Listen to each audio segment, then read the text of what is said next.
Los motores de un Boeing 747 pueden generar una fuerza de empuje de más de 100.000 libras. El combustible que queman por hora podría llenar una piscina. La tecnología dentro de esos motores es tan avanzada que las temperaturas internas superan el punto de fusión del acero. Entonces la pregunta es obvia. ¿Por qué ese avión vuela a solo 900 kilómetros por hora? ¿Por qué no a 1000? ¿Por qué no a 1500? ¿Por qué no más rápido? Los motores tienen la potencia para hacerlo. El combustible está ahí. La tecnología existe. Entonces, ¿qué es lo que frena a un avión comercial exactamente en ese límite de 950 kilómetros por hora y no le permite ir más rápido? La respuesta no es simple. Y cuando la entiendas completamente, vas a darte cuenta de que detrás de ese número hay física, ingeniería, dinero y un límite que el aire mismo le impone a cualquier objeto que intente cruzarlo. Bienvenido a Vuelo Secreto. Si eres nuevo aquí, suscríbete ahora mismo y activa la campana. Y antes de que termine este video, dale like. Porque lo que vas a aprender hoy es algo que muy pocos saben explicar correctamente. Bloque 1. El enemigo que nadie ve. Para entender por qué los aviones no pueden ir más rápido, primero necesitas entender a su enemigo principal. No es la gravedad. No es el peso del avión. Es el aire. El mismo aire que hace posible el vuelo es también la fuerza que lo limita. Cuando un avión se mueve a través del aire, el aire no se aparta tranquilamente. Resiste. Esa resistencia se llama arrastre aerodinámico. Y el arrastre no crece de manera lineal con la velocidad. Crece de manera exponencial. Si un avión duplica su velocidad, el arrastre no se duplica. Se cuadruplica. Eso significa que para ir el doble de rápido, el avión necesita aproximadamente 4 veces más potencia de sus motores. Y para ir el triple de rápido, necesita 9 veces más potencia. Los números se vuelven absurdos rápidamente. Pero el arrastre normal no es el único problema. Porque cuando un avión se acerca a cierta velocidad, el comportamiento del aire cambia de una manera que va mucho más allá del simple arrastre. Bloque 2. El momento en que el aire se comporta diferente.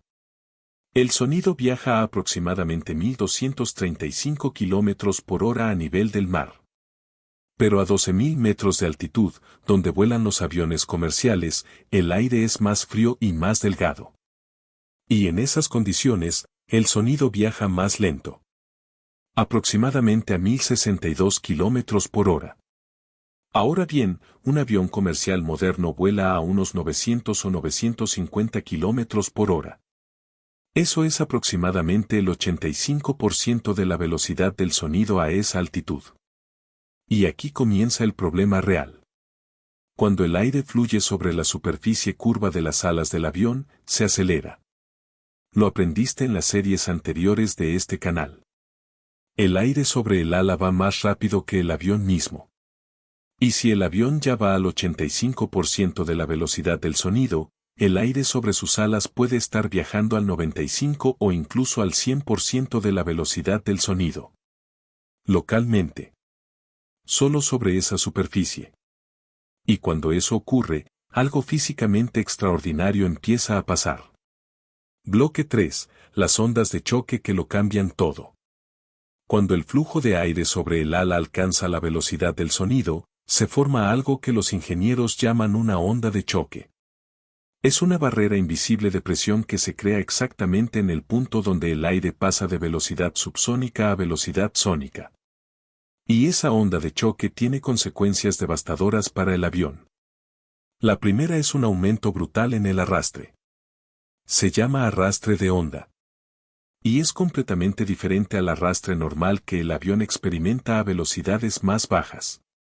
El arrastre de onda puede ser varias veces mayor que el arrastre normal. En términos prácticos, significa que el avión de repente necesita enormemente más potencia de sus motores para mantener la misma velocidad.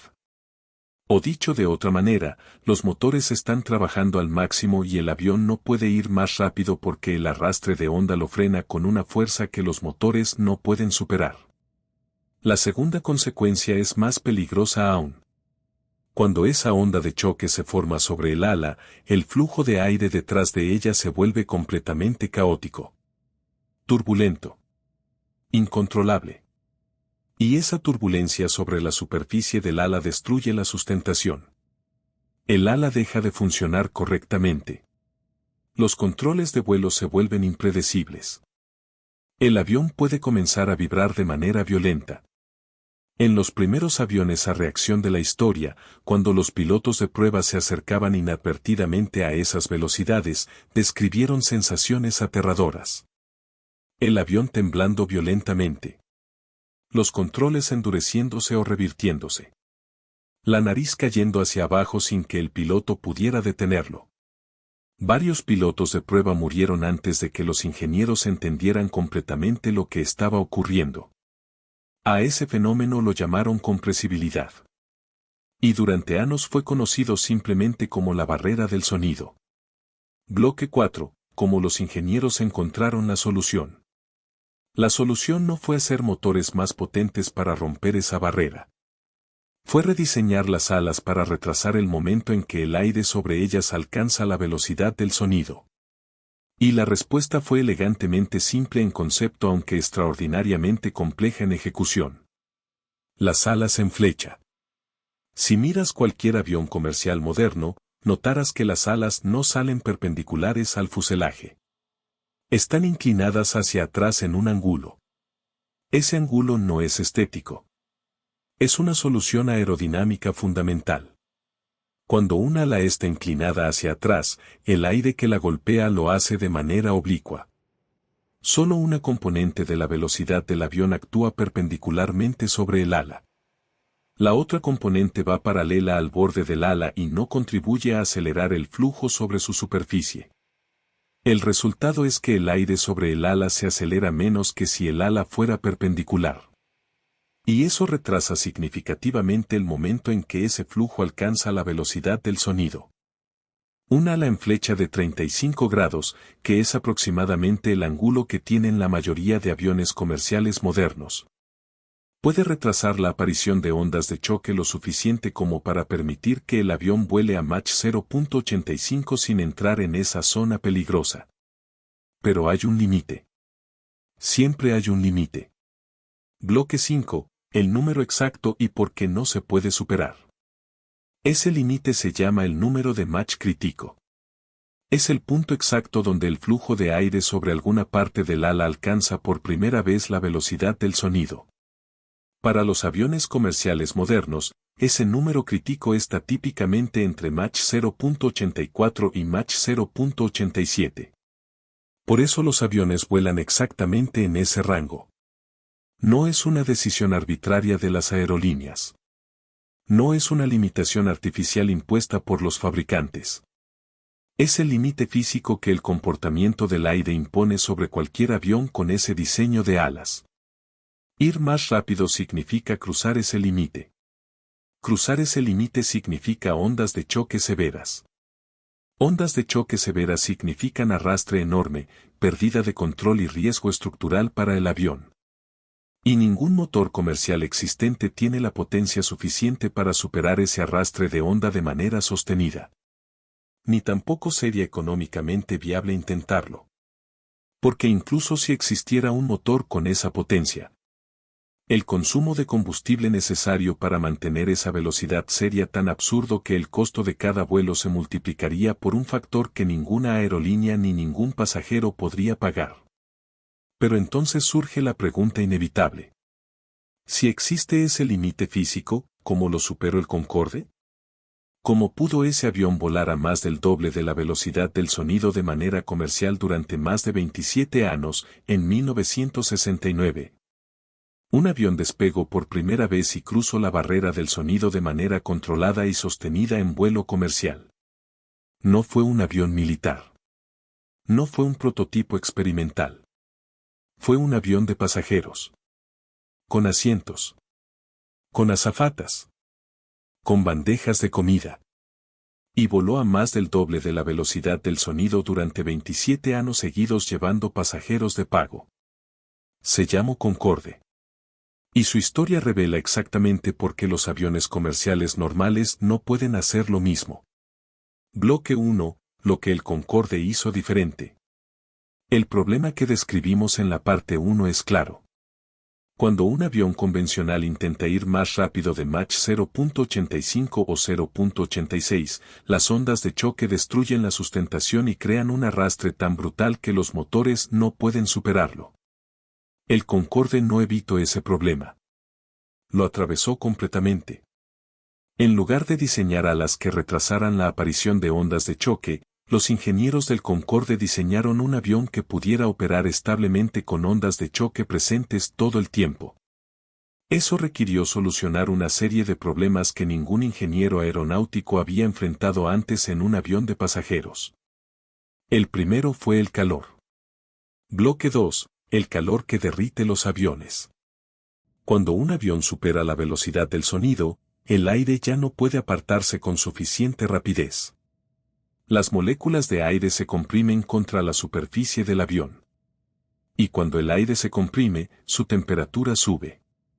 A Mach 2, la velocidad de crucero del Concorde, la temperatura en la superficie del morro del avión alcanzaba los 127 grados Celsius. 127 grados. El aluminio con el que están construidos la mayoría de los aviones comerciales comienza a perder sus propiedades estructurales a temperaturas cercanas a esas. No se derrite inmediatamente, pero se debilita. Se vuelve menos rígido, menos resistente. Para un avión que necesita mantener su estructura perfectamente íntegra a Mach 2, eso es inaceptable. La solución del Concorde fue usar una aleación especial de aluminio que mantenía sus propiedades hasta temperaturas más altas que el aluminio convencional. Pero incluso eso no fue suficiente para algunas partes del avión. El morro, la parte que enfrenta directamente el impacto del aire comprimido, era de un material especial diseñado específicamente para soportar esas temperaturas. Y había otro efecto del calor que nadie anticipaba completamente antes de que el Concorde comenzara a volar. El avión se expandía. Literalmente se hacía más largo en vuelo que en tierra. A velocidad de crucero, el Concorde era aproximadamente 25 centímetros más largo que cuando estaba estacionado en la puerta de embarque. El metal expandiéndose por el calor aerodinámico. Los ingenieros tuvieron que diseñar cada junta, cada conexión estructural, cada sistema de tuberías internas para acomodar esa expansión sin que nada se rompiera ni se filtrara. Bloque 3. Los motores que desafiaron todo. El segundo problema era la propulsión. Los motores convencionales de los aviones comerciales están optimizados para velocidades subsónicas. A esas velocidades, el aire entra al motor de manera relativamente tranquila y el compresor del motor puede trabajar eficientemente. Pero a Mach 2, el aire llega al motor a una velocidad que los compresores convencionales no pueden manejar. El aire llega demasiado rápido. Si entrara directamente al motor a esa velocidad, el compresor colapsaría. El motor simplemente no podría funcionar. La solución fue una de las innovaciones más brillantes del Concorde. Las tomas de aire variables. Antes de que el aire llegara al motor, pasaba por un sistema de conductos con geometría variable controlada por computadora. Ese sistema creaba una serie de ondas de choque controladas dentro del conducto que desaceleraban el aire progresivamente. Del exterior supersónico al interior del motor donde el aire ya llegaba a velocidades subsónicas que el compresor podía manejar. El motor nunca veía aire supersónico directamente. Solo veía aire ya desacelerado por ese sistema de tomas variables. Era como tener un traductor entre el mundo supersónico exterior y el motor que solo hablaba el idioma subsónico. Y esos motores, los Rolls-Royce Olympus 593, eran monstruos de potencia. Cada uno generaba más de 38.000 libras de empuje con postcombustión. El Concorde tenía 4 de ellos. Pero ahí estaba también su mayor problema. Bloque 4. El talón de Aquiles del Concorde. El consumo de combustible del Concorde era extraordinario. En su velocidad de crucero de Mach 2, el Concorde consumía aproximadamente 25.000 litros de combustible por hora. 25.000 litros. Para comparar, un Boeing 747 de la misma época consumía aproximadamente 12.000 litros por hora. Pero el 747 llevaba entre 400 y 500 pasajeros. El Concorde llevaba solo 100. Eso significa que el consumo de combustible por pasajero del Concorde era aproximadamente 8 veces mayor que el de un vuelo convencional. 8 veces. Y ese número lo cambiaba todo desde el punto de vista económico. Para que el Concorde fuera rentable con ese consumo de combustible y solo 100 pasajeros, los tiquetes tenían que ser extraordinariamente caros. Un tiquete de ida de Londres a Nueva York en Concorde costaba en sus últimos años de operación entre $8.000 y $12.000. En la clase más económica disponible. Para ese precio, un pasajero podía comprar decenas de tiquetes en un vuelo convencional.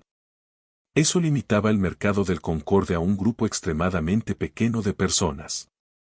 Ejecutivos de alto nivel. Celebridades. Personas para quienes el tiempo era tan valioso que pagaban lo que fuera necesario para ahorrar 4 horas en el Atlántico. Y eso era viable mientras el precio del combustible se mantuviera en ciertos niveles. Pero el mundo cambió.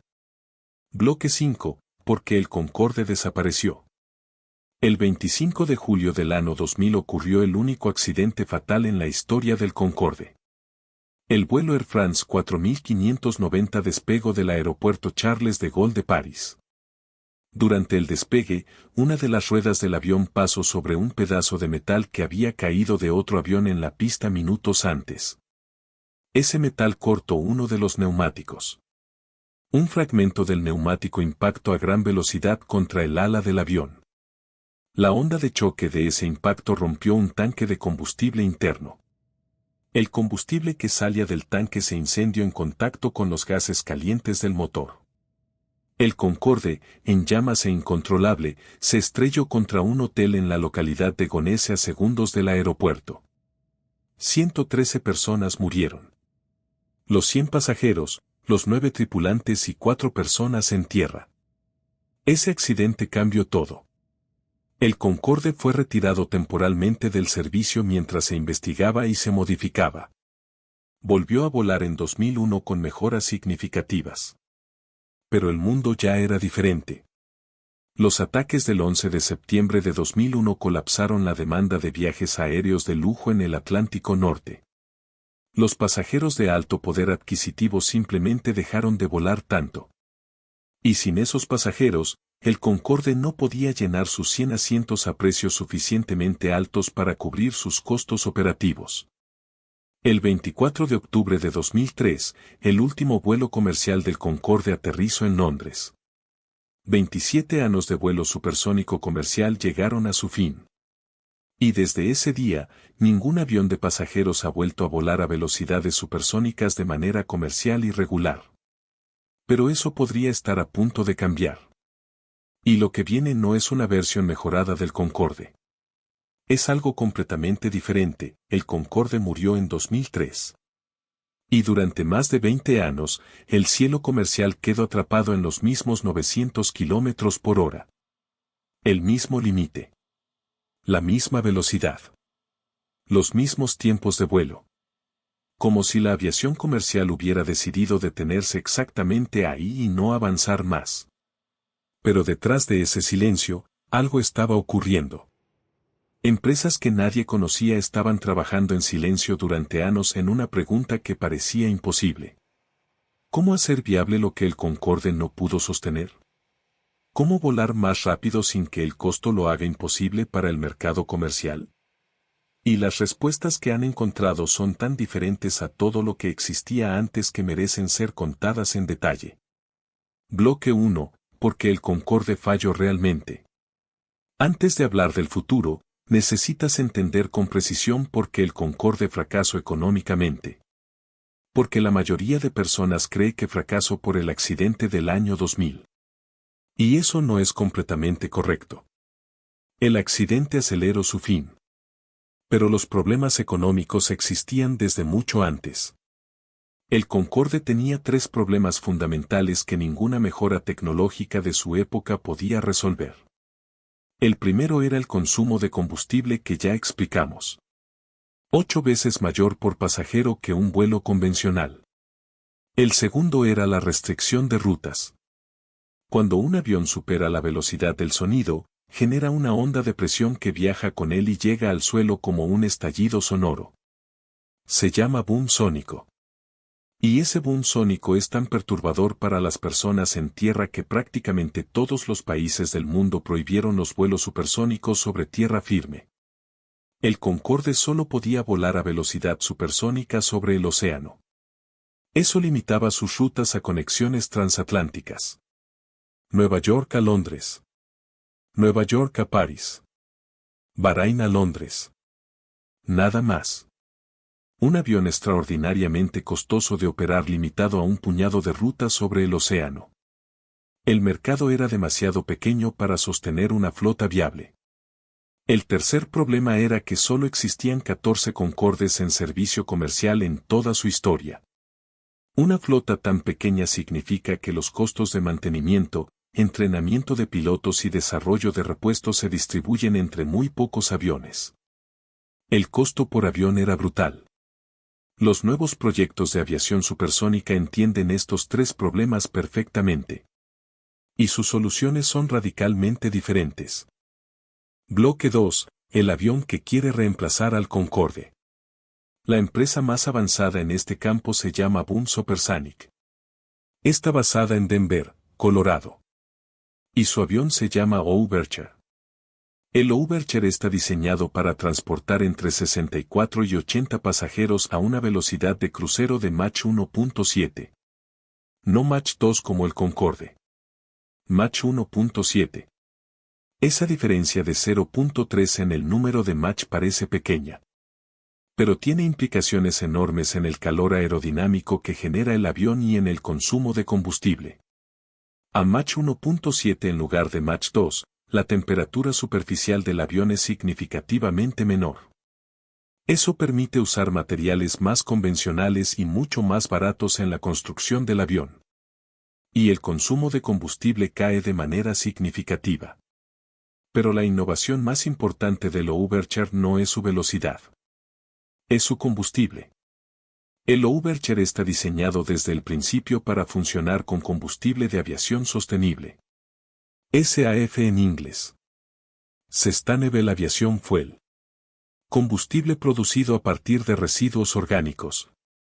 Plantas de cultivo rápido o procesos de captura de carbono que reducen dramáticamente las emisiones netas de CO2 en comparación con el combustible de aviación convencional. Y hay una razón muy específica por la que eso importa más allá de lo ambiental. El precio del combustible convencional es lo que mató económicamente al Concorde cada vez que los precios del petróleo subieron. El SAF tiene una estructura de precios diferente y más predecible a largo plazo. Lo que significa que el modelo económico del Overture podría ser más estable que el del Concorde incluso si el precio del combustible fluctúa. American Airlines ya ha firmado una carta de intención para comprar 20 aviones Overture. United Airlines ha firmado para 15. Japan Airlines ha invertido directamente en la empresa. Bloque 3. El problema del boom sónico que nadie ha resuelto todavía. Pero el Overture tiene el mismo problema fundamental que tuvo el Concorde. El boom sónico. Mientras ese problema no se resuelva, el Overture tampoco podrá volar supersónico sobre tierra firme. Y sus rutas quedarán igualmente limitadas a conexiones sobre océanos. Sin embargo, hay otra empresa trabajando en algo que podría resolver exactamente ese problema. Se llama Lockheed Martin. Y su proyecto se llama Octubre de 59 QSST. QSST significa Quiet Supersonic Technology. Tecnología supersónica silenciosa. El Octubre de 59 es un avión de investigación que la NASA encargó a Lockheed Martin con un objetivo muy específico. Demostrar que es posible volar a velocidades supersónicas sobre tierra firme sin generar el boom sónico clásico que perturba a las personas en tierra. ¿Cómo? La física del boom sónico dice que cuando un avión supera la velocidad del sonido, las ondas de presión que genera se acumulan y llegan al suelo como un impacto único y muy intenso. Ese impacto es el boom. Lo que Lockheed Martin descubrió es que si la forma del avión se diseña con una precisión extrema, esas ondas de presión no se acumulan en un solo impacto. Se distribuyen a lo largo de toda la longitud del avión y llegan al suelo como una serie de presiones suaves y distribuidas en el tiempo. En lugar de un boom que suena como una explosión, la persona en tierra escucha algo que suena aproximadamente como un golpe suave de puerta. El octubre de 59 tiene una nariz extraordinariamente larga y afilada. Sus superficies están diseñadas con ángulos precisos que dispersan las ondas de choque en lugar de permitir que se combinen. La cabina no tiene ventana frontal porque la nariz es tan larga que el piloto no podría ver nada a través de ella de todas maneras. En su lugar, usa un sistema de cámara exterior y pantalla interior. Las pruebas de vuelo comenzaron en 2024. Y si los resultados son positivos, podrían cambiar completamente las regulaciones que hoy prohíben el vuelo supersónico sobre tierra firme. Lo que significaría que los aviones supersónicos comerciales del futuro podrían volar sobre continentes enteros. No solo sobre océanos. Bloque 4. El límite absoluto que nada puede superar. Pero hay algo que ninguna de estas tecnologías puede cambiar. Un límite físico absoluto que no depende del diseño del avión ni del tipo de combustible. Se llama la barrera térmica. A medida que un avión vuela más rápido, el calor aerodinámico generado por la compresión del aire aumenta de manera exponencial. A Mach 2, la temperatura superficial llega a 127 grados Celsius como en el Concorde. A Mach 3, esa temperatura supera los 300 grados Celsius. A esa temperatura, el aluminio ya no puede usarse. Ni siquiera las aleaciones especiales. El SR-71 Blackbird, el avión más rápido que ha existido, volaba a Mach 3.3 y estaba construido principalmente de titanio precisamente por eso. A Mach 5, la temperatura superficial supera los 800 grados Celsius. A esas temperaturas los metales convencionales simplemente no pueden existir como materiales estructurales de un avión. Se necesitan cerámicas especiales y materiales compuestos de altísima temperatura que actualmente no existen en formas que puedan construirse como fuselajes de aviones comerciales de manera viable y económica. Y aun si los materiales existieran, el consumo de combustible a esas velocidades sería tan extremo que ningún modelo comercial podría justificarlo. Existe además otro límite a velocidades muy altas. El propio aire comienza a comportarse de maneras que la aerodinámica convencional no puede predecir ni controlar de manera confiable. Las interacciones entre las ondas de choque a velocidades hipersónicas generan fenómenos que todavía no se comprenden completamente. El vuelo hipersónico comercial, más allá de Mach 5, sigue siendo en este momento un territorio de investigación básica. No de ingeniería aplicada lista para construir aviones de pasajeros. Bloque 5, ¿dónde estamos realmente hoy? Entonces, ¿dónde estamos exactamente en este momento? Los aviones comerciales de hoy vuelan a 900 o 950 kilómetros por hora. El mismo límite de hace 60 años. No porque la tecnología no haya avanzado, sino porque ese punto exacto sigue siendo el punto donde la física, la economía y la seguridad se equilibran perfectamente para el transporte masivo de pasajeros. Ir más rápido es técnicamente posible. El Concorde lo demostró durante 27 años.